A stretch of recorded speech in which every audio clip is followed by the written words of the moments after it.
এটা একটু বাড়িয়ে দিতে বলুন তো।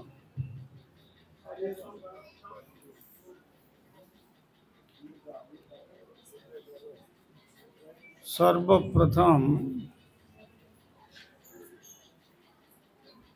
পরমার্চনীয় বিশ্ববন্দিত আচার্য ভাস্কর প্রাচ্য পাশ্চাত্যে শ্রীচৈতন্য মহাপ্রভুর প্রেমধর্মের বাণীর নির্ভীক প্রচারক প্রবর, কলিযুগ পাবন অবতারী ভুবন মঙ্গল পরম করুণ শ্রীমন মহাপ্রভুর অভিন্ন শ্রী শ্রী নিত্যানন্দ মূর্ত প্রকাশ মূরতি, যিনি জগদ্গুরু যুগাচার্য শ্রীল প্রভুপাদ ভক্তি সিদ্ধান্ত সরস্বতী গোস্বামী ঠাকুরের অনুকম্পিত জনের অন্যতম কৃপাভাজন, পরমার্চনীয় শ্রী গুরুপাদ পদ্ম ওং বিষ্ণুপাদ পরিব্রাজকাচার্যবর্য ত্রিদণ্ডী স্বামী শ্রী শ্রীমদ্ ভক্তি কুমুদ সন্ত গোস্বামী ঠাকুরের রাতুল চরণে অনন্ত কোটি সাষ্টাঙ্গ দণ্ডবত প্রণতি জানিয়ে তাঁর অহৈতুকী কৃপা আশীর্বাদ প্রার্থনা করি। তদনন্তর এই কৃতিরত্ন গৌড়িয়া মঠের যিনি প্রাণ পুরুষ, প্রতিষ্ঠাতা তথা আচার্য সভাপতি, বিশেষ সুহৃদবর নিত্যলীলা প্রবিষ্ট বিষ্ণুপাদ শ্রী শ্রীমদ্ ভক্তি বেদান্ত পর্যটক গোস্বামী মহারাজের পাদপদ্মে অসংখ্য দণ্ডবত প্রণতি জানিয়ে শ্রী গৌড়ীয় বেদান্ত সমিতির প্রাক্তন আচার্য মদীয় শিক্ষাগুরু পাদপদ্ম ওং বিষ্ণুপাদ শ্রী শ্রীমদ্ ভক্তি বেদান্ত বামন গোস্বামী মহারাজের পাদপদ্ম বন্দনাভিমুখে শ্রী গৌড়ীয় বেদান্ত সমিতির যিনি প্রতিষ্ঠাতা, নিয়ামক তথা প্রাণপুরুষ অভিন্ন শ্রী গুরুপাদ পদ্ম ওং বিষ্ণুপাদ শ্রী শ্রীমদ্ ভক্তি বেদান্ত ভক্তি প্রজ্ঞান কেশব গোস্বামী ঠাকুরের পাদপদ্মে অনুরূপ দণ্ডবত প্রণতি জানিয়ে কৃপা প্রার্থনা করি।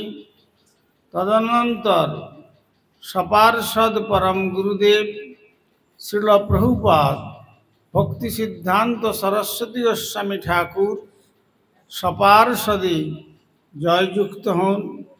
উপস্থিত মঞ্চেতে মঞ্চভূষণ স্বরূপ ত্রিদণ্ডীপাদগণ, মহাভাগবত চরিত কথা শ্রবণ পিপাসু সুধী সজ্জনবৃন্দ ও মাতৃমণ্ডলী, সকলকেই প্রারম্ভে জানাই আমার হার্দিক সাদর যথাযোগ্য বৈষ্ণব অভিনন্দন। আজ দেখতে দেখতে 5টি বছর অতিক্রান্ত হয়ে গেল। আমাদের বিশেষ সুহৃদবর শ্রীল ভক্তি বেদান্ত পর্যটক গোস্বামী মহারাজ, তিনি নিত্যলীলায় যাওয়ার লীলা প্রকাশ করলেন। তো তাঁরই সেই নিত্যলীলাকে অবলম্বন করে আজ গৌড়ীয় বেদান্ত সমিতি তথা কৃতিরত্ন গৌড়ীয় মঠের ভারপ্রাপ্ত মঠরক্ষক শ্রীপাদ ভক্তি বেদান্ত তীর্থ মহারাজ তাঁর বিরহ মহোৎসব প্রতিপালন করছেন। শ্রীল মহারাজ যখন ছিলেন তখন যে বাৎসরিক অনুষ্ঠান হতো দোলযাত্রার পর, তিনি প্রতিটি মঠে মঠে গিয়ে নিজে স্বয়ং নিমন্ত্রণ পত্র দিয়ে তারপরে একদিন ছাড়া ছাড়া ফোনে বলতেন যে দুর্গাপুরে আসতে হবে। এবং বিশেষ করে তার যে বৈষ্ণবতা, শ্রীমান মহাপ্রভু যে কথা বলেছেন, ত্রিনাদপি শুনিচেন তরোরিব সহিষ্ণুনা অমানী না মানদে না কীর্তনীয় সদা হরি, যদি বিচার করে দেখা যায় তাহলে এই শ্লোকটি মূর্তিমন্ত হয়ে আমাদের ভক্তি বেদান্ত পর্যটক গোস্বামী মহারাজের জীবনেতে সম্পূর্ণ রূপ গ্রহণ করেছিল।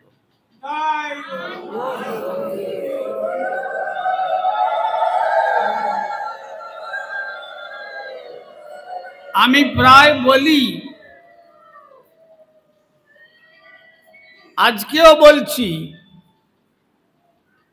যে শ্রী গুরুপাদ পদ্ম যখন অসুস্থ লীলা প্রকট করলেন, কোনো এক সময়তে আমি জিজ্ঞাসা করেছিলাম,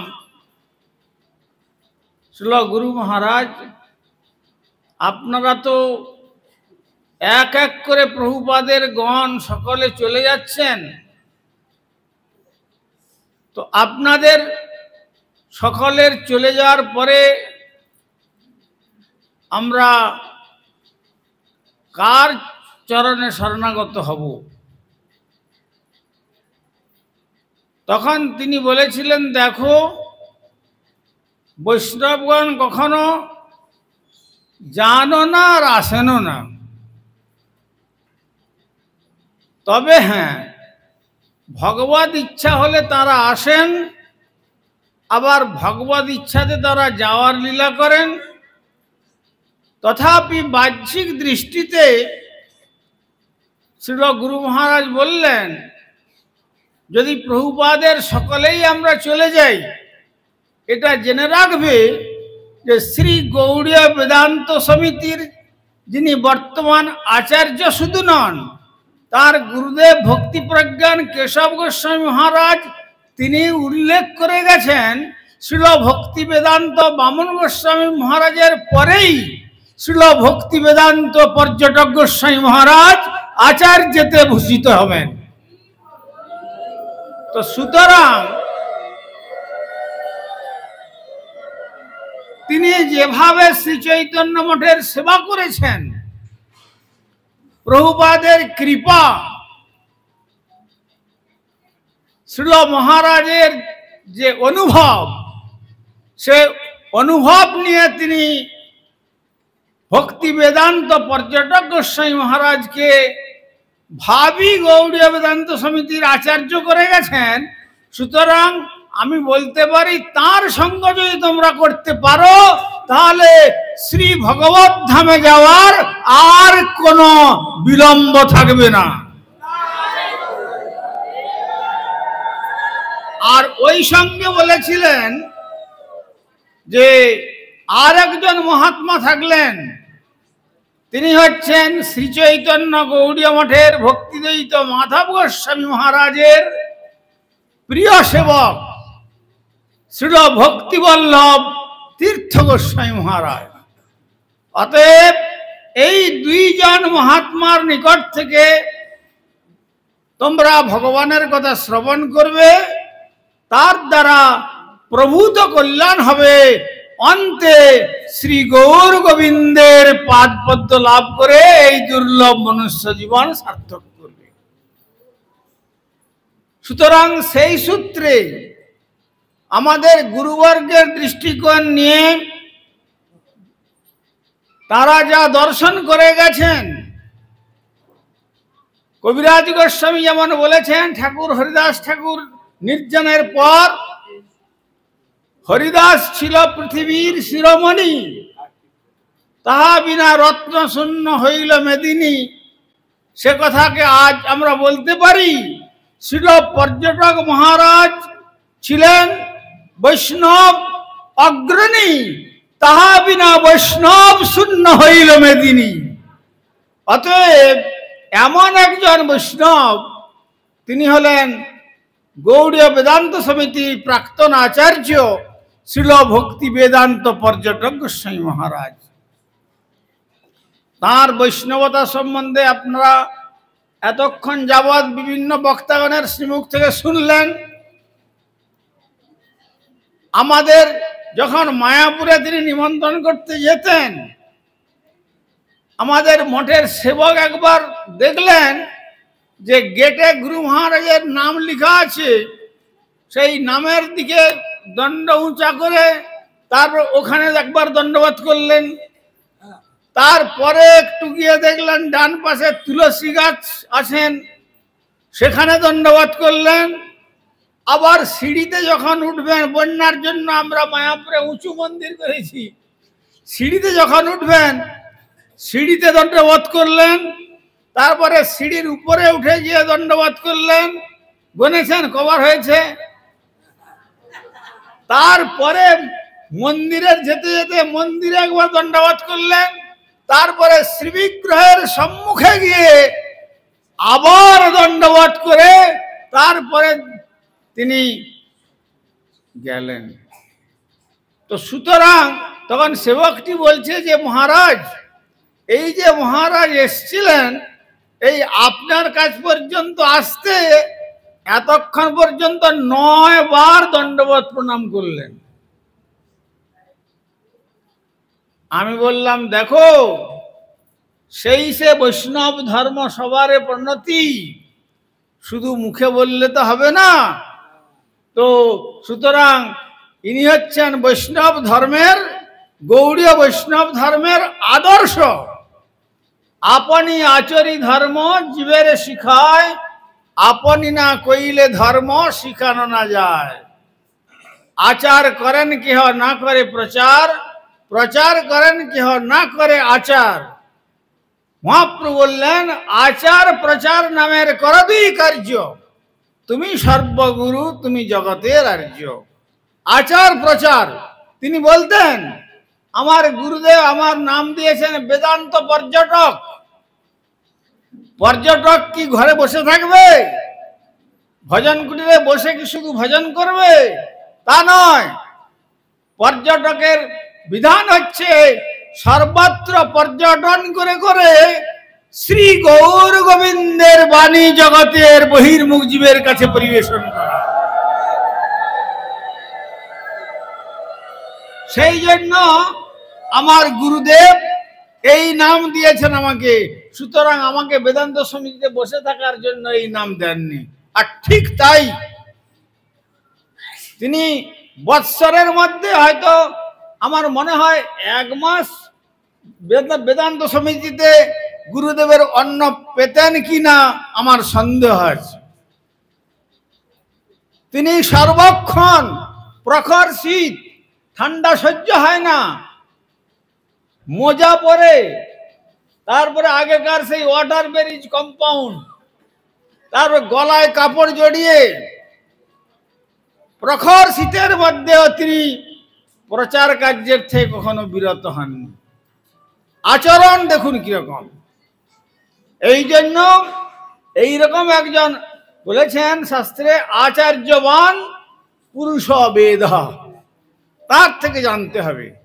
সুতরাং এইরকম একজন আচার্য, আচরণশীল, শুদ্ধ মহাভাগবত শ্রীল ভক্তি বেদান্ত পর্যটক গোস্বামী মহারাজ, আমি বলতে পারি যারা তার শ্রীচরণ দর্শন করবার সৌভাগ্য লাভ করেছেন, শ্রীচরণ আশ্রয়ের ভাব গ্রহণ করেছেন, তারা অচিরেই শ্রী গৌর গোবিন্দের পাদপদ্ম গোলক বৃন্দাবন যাত্রা করবেন, সে বিষয়ে কোনো সংশয় নেই।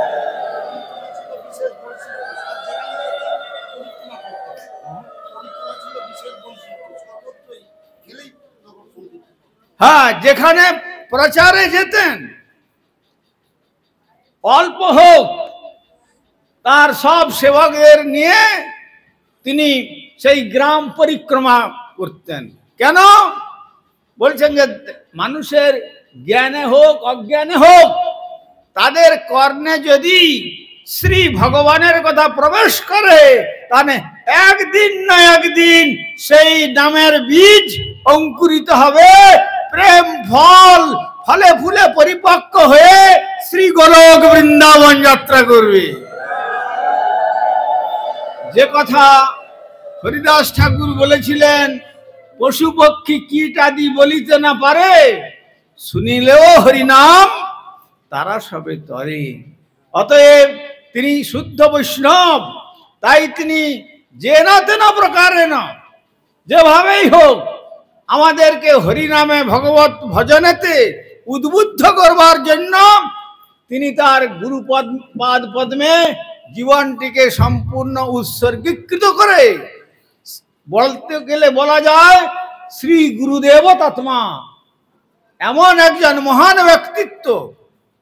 আপনারা বলছেন এই দুর্গাপুরে কীর্তিরত্ন গৌড়িয়া মঠ, কিন্তু আমার মনে হয় এই জায়গাটা দুর্গাপুরের ওই লোহার ইস্পাতের স্থান নয়, এটি তিনি কি করেছেন, শ্রীধাম পুরী, শ্রীধাম মায়াপুর নবদ্বীপ আর শ্রীধাম বৃন্দাবন, এই জন্য গঙ্গা যমুনার সরস্বতীর মিলন মহোৎসব রূপী এই কীর্তিরত্ন গৌড়ীয় মঠকে প্রকট করে গেছেন। আর তীর্থের যে ক্ষমতা নাই, তীর্থ বাঞ্ছেন হরিদাসের মজ্জন, যে তীর্থের যে ক্ষমতা নাই, মহাপ্রভু বললেন গঙ্গা, বৃন্দাবন দাস ঠাকুর বললেন গঙ্গা যমুনা সরস্বতী যাহা নারীল ভাষাইতে, শ্রীমান মহাপ্রভু আমার ভাষাইলেন কৃষ্ণ প্রেমের বন্যাতে। অতএব যা তীর্থের ক্ষমতা নাই, সেই শক্তি প্রয়োগ করে শ্রীল ভক্তি বেদান্ত পর্যটক গোস্বামী মহারাজ এই তদঞ্চলে গুরুপাদ পদ্মের স্মৃতিকে সম্মুখে রেখে কীর্তিরত্ন, তিনি ছিলেন আকর মঠরাজ শ্রী চৈতন্য মঠের একজন কীর্তিরত্ন মহাত্মা। শ্রীল প্রভুপাদ তাকে এই আখ্যায় বিভূষিত করেছিলেন। সুতরাং তিনি সেই স্মৃতি রেখে, পাছে লোকে বলে যে এটি শ্রীল পর্যটক গোস্বামী মহারাজের মঠ, না তার কোনো নাম রাখলেন না, তিনি তার গুরুপাদ পদ্মের নাম রেখে গেলেন। আর প্রতি বৎসর সমস্ত স্থানের সাধুদেরকে তিনি নিমন্ত্রণ করে আনতেন, আর এইখানে ডায়াস হতো একবারে ওই পাশ থেকে এই স্থান পর্যন্ত, 2 লাইন ধরে আমরা বসতাম। কিন্তু তা সত্ত্বেও সন্ন্যাসীদের স্থান অকুলান হয়ে যেত। শ্রীল মহারাজের অকৈত বৈষ্ণবতা সকলের প্রাণকে আকর্ষণ করে আনত। তাই বৈষ্ণবের আগমন ঘটে যেখানে, পাপীর পাপমলিন তীর্থকেও যারা পুনরায় তীর্থত্বে প্রতিষ্ঠিত করতে পারেন, তারাই হলেন শুদ্ধ ভগবত ভক্ত। তাই তিনি এই রকম একটি রত্নের খনি এখানে রেখে গেছেন। সুতরাং আপনারা যারা সৌভাগ্যবান সৌভাগ্যবতী, কাল বিলম্ব না করে শ্রীকৃষ্ণ নামের যে মণি, সেই মণি গ্রহণ করে বদন ভরে দুবাহু তুলে নিতাই গৌর সুন্দরের পবিত্র আরাধনা করুন। আর তার দ্বারা আমাদের এই দুর্লভ মনুষ্য জন্ম সার্থক হবে, সে বিষয়ে কোনো সংশয় নাই। সুতরাং এমন একটি তিনি এই স্থান রচনা করে গেছেন। আজকে তার পরম পবিত্র ৫ম বর্ষীয় বিরহ তিথির পবিত্র লগ্নে, বিরহ মানে বিশেষ রূপে না, রহ মানে যেমন দুঃখ, আবার রহ মানে আনন্দও হয়। বিশেষ রূপে আনন্দ আমাদের পরম গুরুদেব শ্রীল প্রভুপাদ বললেন, তার গুরুপাদ পদ্মের বিরহ তিথিতে লোকে বলে আমার গুরুপাদ পদ্ম বিরহ হয়েছে, আমি মনে করি আজকের দিনটিতে আমার শ্রী গুরুপাদ পদ্মের সমস্ত জীব হৃদয়তে আবির্ভাব হয়েছে। সেই রকম আপনারাও চিন্তা করবেন যে শ্রীল মহারাজের বিরহ শুধু নয়, আজকের দিনে তার দিব্য আবির্ভাব সমস্ত ভক্তগণের হৃদয়তে যেভাবে আকুলিত করে তুলেছে, তাই তার প্রদত্ত শ্রীনাম গ্রহণ করে তার পাদ পদ্ম স্মরণ করতে করতে আমরা যদি এ জগৎ ছেড়ে চলে যেতে পারি, তাহলে আর শ্রী গৌর গোবিন্দের ধাম শ্রী গোলক বৃন্দাবনে যাত্রা করে আমাদের দুর্লভ মনুষ্য জন্ম সার্থক এবং কৃতার্থ করতে পারবো। এইটাই গুরু পাদ পদ্ম আশ্রয়ের ফল। এইরকম একজন মহাত্মাকে যারা গুরু বলে প্রাপ্ত হয়েছেন, দর্শন করবার সৌভাগ্য লাভ করেছেন, তারা সকলেই সৌভাগ্যবান এবং সৌভাগ্যবতী, সে বিষয়ে বিন্দুমাত্র সংশয় নাই। সময় দিয়েছিলেন 12:30, কিন্তু 1:05 হয়ে গেল, তাই আপনাদের আর অধিক সময় আমি নষ্ট করব না। অন্তিম লগ্নে একবার আপনারা সকলে প্রাণ ভরে শ্রীল মহারাজকে হৃদয় মন্দিরে স্থান দিয়ে শ্রীল প্রভুপাদের কথাতে গুরুপাদ পদ্মের নিত্য আবির্ভাব হৃদয় মন্দিরে প্রকট করে রাখুন। জয় ওম বিষ্ণুপাদ পরিব্রাজকাচার্যবর্য ত্রিদণ্ডী স্বামী শ্রী শ্রীমৎ ভক্তি বেদান্ত পর্যটক গোস্বামী মহারাজ কি জয়। ওম বিষ্ণুপাদ শ্রী শ্রীমৎ ভক্তি বেদান্ত পর্যটক গোস্বামী মহারাজ, বিষ্ণুপাদ শ্রী শ্রীমৎ ভক্তি বেদান্ত পর্যটক গোস্বামী মহারাজ কি, শ্রী কৃতি রত্ন গৌড়িয়া মঠ কি, প্রাক্তন আচার্য শ্রী শ্রীমৎ ভক্তি বেদান্ত জয়। শ্রী বেদান্ত সমিতির প্রাণ পুরুষ তথা প্রতিষ্ঠাতা অভিন্ন গুরুপাদ পদ্ম শ্রী শ্রীমৎ ভক্তি প্রজ্ঞান কেশব গোস্বামী ঠাকুর কি, সপার্ষদ শ্রীল প্রভুপাদ কি জয়। জয় শ্রী শ্রী নিতাই গৌর প্রেমানন্দে হরি হরি বল, হরি হরি বল। ভক্তি বিচার ভারতীয় গোস্বামী মহারাজ কি, সপার্ষদ শ্রীল প্রভুপাদ কি, সবের ভক্তবৃন্দ কি, অনন্তমণি গৌর ভক্তবৃন্দ কি, ভুবন মঙ্গল হরিনাম সংকীর্তন কি, গৌর প্রেমানন্দে জয়। শ্রীমৎ ভক্তি বেদান্ত শ্রুবক মহারাজ কি, শ্রীমঠের মঠরক্ষক ভক্তি বেদান্ত তীর্থ মহারাজ কি জয়। জয় সমাগত ভক্তবৃন্দ কি, আবার বলুন জয় জয় শ্রী শ্রী নিতাই গৌর প্রেমানন্দে হরি হরি বল। বঞ্চাকল্পতরুভ্যস্য কৃপা সিন্ধুভ্যৈব চ পতিতানাং পাবনেভ্যো বৈষ্ণবেভ্যো নমো নমঃ।